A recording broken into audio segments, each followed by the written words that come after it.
મહાત્માને ક્યાં શોધવા જશો?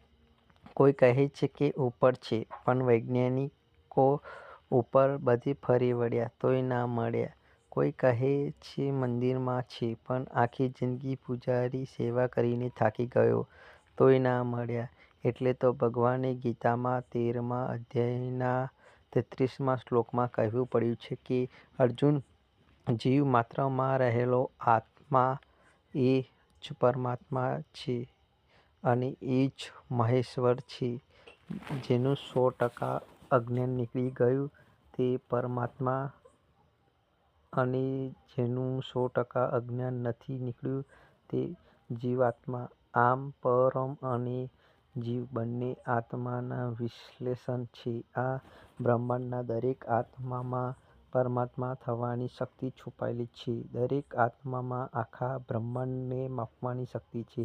પણ ક્યારે સંપૂર્ણ અજ્ઞાન જાય ત્યારે? તો પછી પ્રશ્ન એ થાય છે કે આ બ્રહ્માંડ ચાલે છે કેવી રીતે? તો બ્રહ્માંડમાં કોઈ વ્યક્તિથી